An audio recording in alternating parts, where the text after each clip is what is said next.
Good evening प्यारे बच्चों।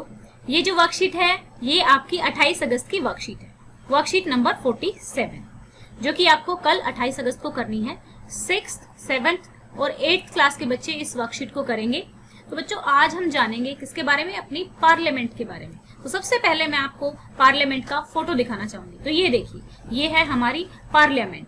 जो पार्लियामेंट है वो 3 अंगों से मिलकर बनी होती है। इसके 3 पार्ट कह सकते हैं आप। तो पहले पार्ट में कौन है, प्रेसिडेंट आते हैं, ठीक है। इसमें प्रेसिडेंट होते हैं, लोकसभा होती है और राज्यसभा होती है। अगर आपसे पूछा जाए कि पार्लियामेंट के 3 अंगों के नाम लिखिए, तो एक प्रेसिडेंट हो गए हमारे राष्ट्रपति, दूसरे लोकसभा के मेंबर जो लोकसभा में एमपीज हैं, ठीक है, और तीसरे राज्यसभा। तो अब हम चलते हैं अपनी वर्कशीट में। इन्होंने क्या बोला हुआ है, पार्लियामेंट है क्या। Parliament supreme law making body है। सुप्रीम लॉ मेकिंग बॉडी क्यों है बच्चों, क्योंकि ये लॉ बनाती है। पूरे देश के कानून पार्लियामेंट में बैठकर ही बनते हैं। जैसे कि आपकी नई एजुकेशन पॉलिसी आई। अब नई एजुकेशन पॉलिसी में आप लोगों ने क्या देखा, लोग जो एमपीज थे, एमपी का मतलब क्या हो गया, एमपी, ओके। एमपी मतलब मेंबर ऑफ पार्लियामेंट, ठीक है, जो मेंबर है पार्लियामेंट के। और एमपी राज्यसभा के जो मेंबर हैं उनको भी एमपी बोलेंगे, और लोकसभा के जो मेंबर हैं उनको भी एमपी बोलेंगे, क्योंकि दोनों ही क्या है, पार्लियामेंट के मेंबर हैं, ओके। तो पार्लियामेंट इज द, जैसे कि मैंने अभी कहा कि भाई न्यू एजुकेशन पॉलिसी हमारी आई, तो क्या किया गवर्नमेंट ने, एमपीज के साथ बैठ के डिस्कस किया, पार्लियामेंट में डिस्कशन हुआ कि बच्चों के लिए ये चीजें अच्छी होंगी, ये चीजें अच्छी होंगी, फिर एक पॉलिसी को लाया गया। तो पार्लियामेंट क्या है, हमारी सुप्रीम लॉ मेकिंग बॉडी है। इसके 3 ऑर्गन है। 3 ऑर्गन मैं आपको बता चुकी हूँ कौन कौन से हैं। एक तो प्रेसिडेंट, लोकसभा, लोकसभा को हम दूसरे नाम से भी जानते हैं हाउस ऑफ रिप्रेजेंटेटिव। किस नाम से जानते हैं, हाउस ऑफ रिप्रेजेंटेटिव। ये भी हम आगे आपको बताएंगे कि हाउस ऑफ रिप्रेजेंटेटिव इसे क्यों कहा जाता है। राज्यसभा, हाउस ऑफ स्टेट्स, दूसरा नाम क्या है राज्यसभा का, house of states. President is, जो है प्रेसिडेंट को इलेक्ट किया जाता है, लेकिन क्या हम लोग जो 18 साल से ऊपर हैं वो प्रेसिडेंट को इलेक्ट करते हैं, नहीं। प्रेसिडेंट को जो कौन चुनता है, प्रेसिडेंट को लोकसभा के मेंबर, राज्यसभा के मेंबर और member of state legislative assembly. जैसे देखो हमारे प्राइम मिनिस्टर हैं, पीएम को चुनने के लिए हर इंसान वोट करता है जो भी 18 साल से ऊपर है और जिसकी वोट है, ठीक है। तो ये क्या हो गया, एक डायरेक्ट इलेक्शन हो गया। डायरेक्ट इलेक्शन का क्या मतलब हो गया बच्चों, डायरेक्ट इलेक्शन का मतलब है कि हम सभी लोग, पूरे देश के लोग चुनाव में जब भाग लेते हैं, किसी को चुनने में भाग लेते हैं, तो उसको डायरेक्ट इलेक्शन बोला जाता है। अब अगर मैं बात कहूं कि जो प्रेसिडेंट है, प्रेसिडेंट को यहाँ पर आप ध्यान से देखेंगे, एक नए पेज पे हम कर लेते हैं सो देट कि आपको अच्छे से समझ में आ जाए। एक ऐड कर लेते हैं पेज। यहाँ पे देखो मैंने आपको बताया पीएम, ठीक है, हमारे जो पीएम है, ठीक है, उनको डायरेक्टली पीपल चुनते हैं, ठीक है, डायरेक्टली चुनते हैं, तो वो डायरेक्ट इलेक्शन हो गया। अब हमारे जो प्रेसिडेंट है, ठीक है, प्रेसिडेंट को कौन चुनेगा, लोकसभा के मेंबर, राज्यसभा के मेंबर, ठीक है, ये हमारे एमपी हो गए और ये भी हमारे एमपी हो गए, और जो आपकी विधानसभा में जो मेंबर्स हैं, ठीक है ना, वो एमएलए, उनको एमएलए कहेंगे। तो ये हमारे सारे मिलके प्रेसिडेंट को चुनते हैं। इसमें भी बहुत सारी चीजें ऐसी है जो आपको पता होनी चाहिए, लेकिन आप अभी छोटे हैं तो इतना ही याद रखो कि प्रेसिडेंट को चुनने के लिए कौन कौन शामिल होते हैं इनके चुनाव में। एक तो एमपी जो कि लोकसभा के और राज्यसभा के दोनों मेंबर होते हैं, एमएलए, ये तीनों मिलके। अब यहाँ पे देखिए हम तो मेंबर नहीं है, मैं या फिर आपके मम्मी पापा, उनका वोट तो है ना, लेकिन उन्होंने तो वोट नहीं दिया प्रेसिडेंट के इलेक्शन में। हमने किन को वोट दिया, हम लोगों ने, हम पीपल में आप भी, आपके मम्मी पापा भी आ गए, मैं भी आ गई, हमारी भी वोट है, जो भी 18 से लोग हैं, आपके भाई बहन जिनकी वोट है वो भी आ गए। तो लोगों ने किनको चुना, लोकसभा के मेंबर्स को चुना, ठीक है, और जो हमारे एमएलएज हैं उनको चुना। तो इन लोगों ने फिर किसको चुना, प्रेसिडेंट को। जब इलेक्शन, ऐसे इलेक्शन को क्या बोला जाता है, इनडायरेक्ट इलेक्शन। क्या बोला जाता है, इनडायरेक्ट इलेक्शन। अगर अब आपसे पूछा जाए कि प्रेसिडेंट को कौन चुनता है, तो आप बता सकते हो ना, प्रेसिडेंट को एमपी और एमएलए चुनते हैं। तो ये आपका एक क्वेश्चन भी है, आपसे पूछा गया है। तो चलिए, ये यही बात कही गई है। 2 चीज बताई है, एक तो पार्लियामेंट है क्या, सुप्रीम लॉ मेकिंग बॉडी है, दूसरा क्या है, इसके 3 पार्ट है। 3 कौन कौन से पार्ट है बच्चों, राज्यसभा, लोकसभा और प्रेसिडेंट। और प्रेसिडेंट को कौन चुनता है? प्रेसिडेंट को लोकसभा के मेंबर, राज्यसभा के मेंबर और member of state legislative assembly ये लोग चुनते हैं। तो अभी चलते हैं, हम देखते हैं हाउस ऑफ पार्लियामेंट में। जो हाउस ऑफ पार्लियामेंट यानी कि पार्लियामेंट के दो हाउस हैं, एक लोकसभा, ठीक है, जिसको लोअर हाउस बोला जाता है, निचला सदन बोलते हैं, और अपर हाउस जिसको ऊपर बड़ा सदन भी बोलते हैं। तो जो लोकसभा होती है, लोकसभा के में कितने मेंबर होते हैं? 545। याद रखना है, लोकसभा में कितने मेंबर होते हैं? 545। ये मैं क्वेश्चन पूछूंगी आपसे। और राज्यसभा में कितने होते हैं? 250।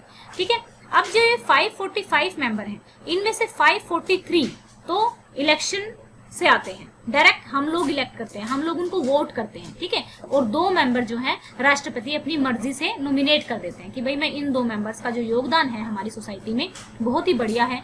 जैसे सचिन तेंदुलकर हो गए, आपकी जो एक्ट्रेस रेखा है वो हो गई। तो इस तरीके से 2 मेंबर्स को प्रेसिडेंट, उनको इलेक्शन नहीं लड़ना पड़ता, वो डायरेक्ट ही राज्यसभा के मेंबर चुने जाते हैं। तो 543 तो कैसे आए? डायरेक्ट इलेक्शन से, है ना। और जो ये 2 आए हमारे, ठीक है, ये हमारे कैसे आए? ये प्रेसिडेंट ने इनको क्या किया? नॉमिनेट किया। जब प्रेसिडेंट अपनी मर्जी से किसी को अपॉइंट करते हैं तो उसको नॉमिनेशन बोलते हैं। ओके, ये याद रखना। अब 238।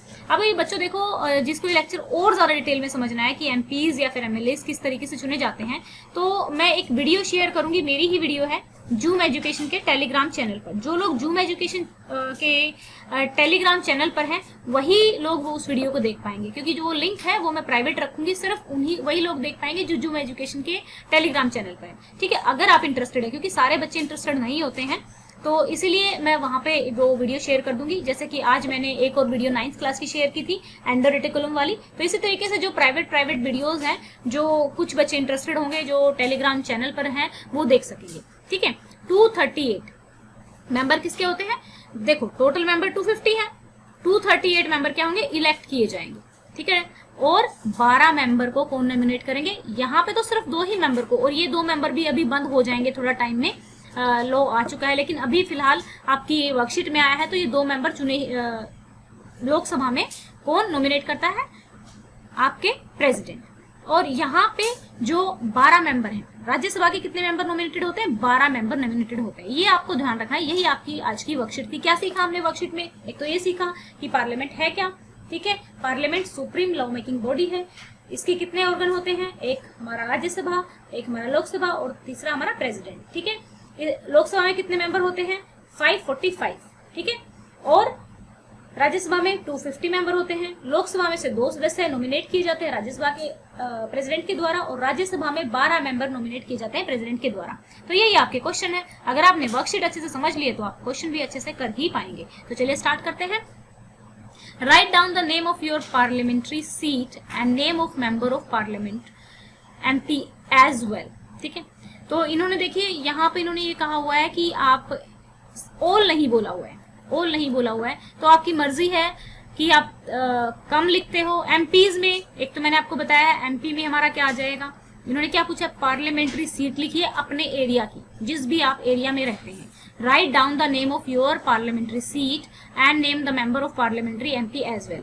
ठीक है, तो एक तो एमपी में दोनों आ जाएंगे, राज्यसभा के भी और लोकसभा के भी। तो बच्चों मैं दोनों के लिखवा रही हूँ, आप जिस एरिया में रहते हैं उस एरिया को आपको लिख देना है। ठीक है, आपको अपने एरिया का लिखना है। मैं सारे एरिया के यहाँ पे लिख रही हूँ फर्स्ट क्वेश्चन में। ठीक है, तो आप जिस भी एरिया में है आपको वहां का लिख देना है, क्योंकि मुझे नहीं पता कि कौन बच्चा किस एरिया में है, लेकिन आप लोगों को तो पता है ना। तो ये देखिए यहाँ पे कि आप कहाँ पे रहते हैं।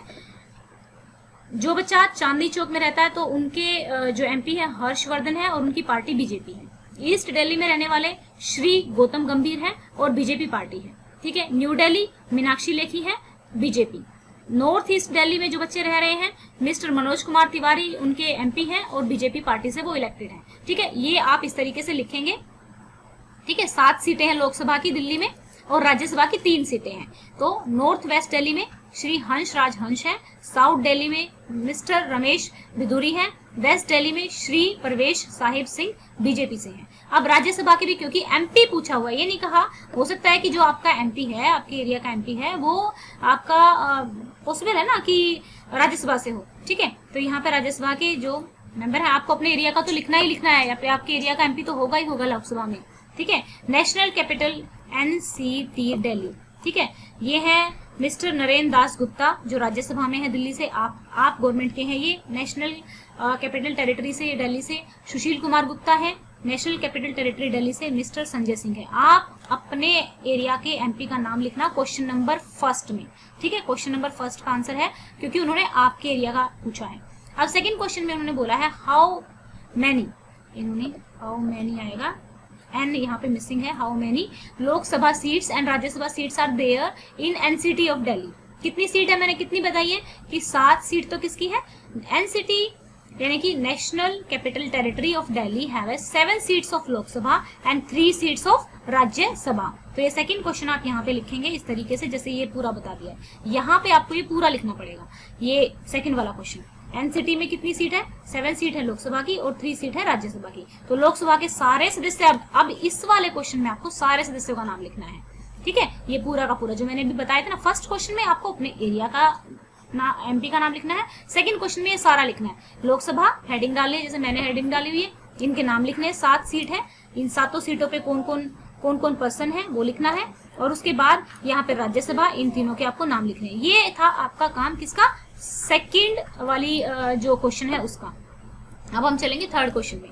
थर्ड क्वेश्चन में इन्होंने क्या बोला हुआ है, थर्ड क्वेश्चन में इन्होंने कहा हुआ है कि how many members of Lok Sabha, how many member of Lok Sabha and Rajya Sabha are nominated by the president. तो मैंने कितने बताए हैं, अभी बताया था ना, कितने हैं, 2 member of Lok Sabha and 12 member of Rajya Sabha are nominated by the president. President क्या करता है, 2 मेंबर लोकसभा के करता है और 12 मेंबर किसके, राज्यसभा के नॉमिनेट करता है। तो ये हो गया हमारे क्वेश्चन 3 का आंसर। अब हम क्वेश्चन 4 देखेंगे। Who elects the president of India. President of India को कौन इलेक्ट करता है, president of India is elected by member of Lok Sabha, Rajya Sabha and member of state legislative assembly, ठीक है। तो ये थी हमारी आज की वर्कशीट। आई होप आपको अच्छे से समझ में आया होगा।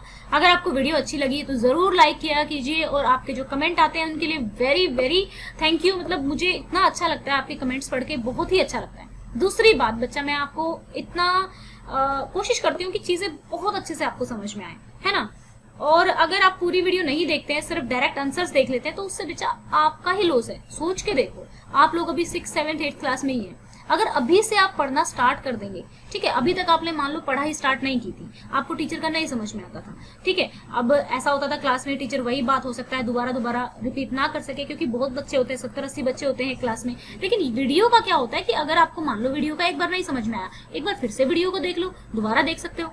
अगर आप अभी से पढ़ना स्टार्ट कर दोगे ना, तो आपका मतलब 8, 9th क्लास तक तो आप समझ लो कि बहुत ही बढ़िया स्टूडेंट हो जाओगे, ठीक है। आपको सारी चीजें समझ में आने लग जाएंगी। इसीलिए मैं कहती हूँ वीडियो को बेटा पूरा देखा करो। सिर्फ आंसर लिखने से, मैम को लिख कर भेज देने से कुछ नहीं होगा अगर आपको चीजें समझ नहीं आ रही। दूसरी बात, किसी भी बच्चे को कोई भी डाउट होता है तो जरूर कमेंट किया करो, मैं इमीडिएटली रिप्लाई करती हूँ, इमीडिएटली आपको रिप्लाई करती हूँ। अगर जेन्युइन कमेंट होता है कि कहीं पे लगता है कि मैम ये वाली चीज समझ नहीं आ रही है, जैसे एक बच्चे ने बोला था कि मैम मेरे को ना आज तक कभी भी फ्रैक्शन समझ नहीं आया था, लेकिन आपकी वीडियो देख के मेरे को फ्रैक्शन समझ में आ गया है, लेकिन ये वाली चीज थोड़ी सी मेरी रह गई है। तो मैंने उस बच्चे को समझाया। तो कुछ चीज जो आपको नहीं समझ में आती है, तो आपके अंदर क्वेश्चन आते हैं, तो उनको कमेंट में लिखा करो, ठीक है। तभी तो ऐसा होगा ना, क्योंकि एक तरह से हम दूर हैं, लॉकडाउन में साथ बैठकर नहीं पढ़ सकते।